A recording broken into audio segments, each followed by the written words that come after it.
Look at this beautiful little thing. This is an ARM Cortex-M4 microcontroller, but it's in a DIP package. So for all of you hobbyists out there who've been dying for something more advanced than an 8-bit microprocessor, but have been put off by the impossibly small package, this is the answer to your prayers.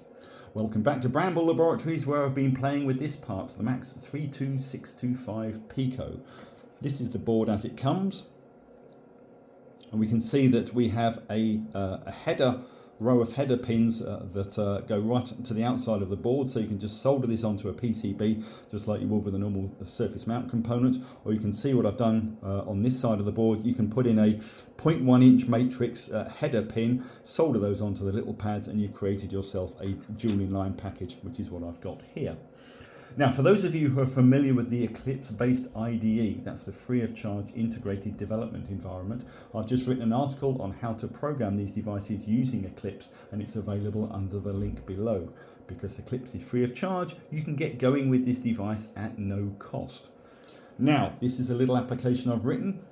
It strobes the RGB LED on and off once every second or so, and it sends 2 bytes of data out via the SPI port.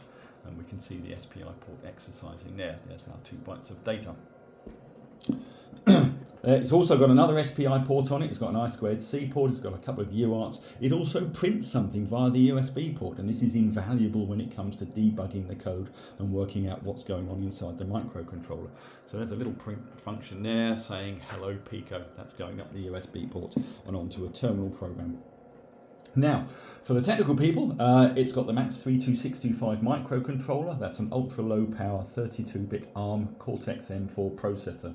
It's got 512K of flash, 160K of SRAM, and it works up to 96 megahertz. The most useful of the MAX32625 peripherals have been made available to the pins on the Pico, including an SPI master, an SPI slave, an I2C port, 2 inputs to a 10-bit ADC, a 1-wire interface, and 2 UARTs. It also integrates the MAX14750 power management IC. There's an RGB LED, a push button, and there's a USB micro B connector and a 10-pin Cortex debug header. It can be powered directly from USB. So all in all, there's pretty much nothing you can't do with this device, and it's all available in DIP. So it's easy to solder with, it's easy to prototype with. As I get more videos, I'll post them, so please follow me, and I'll speak to you soon.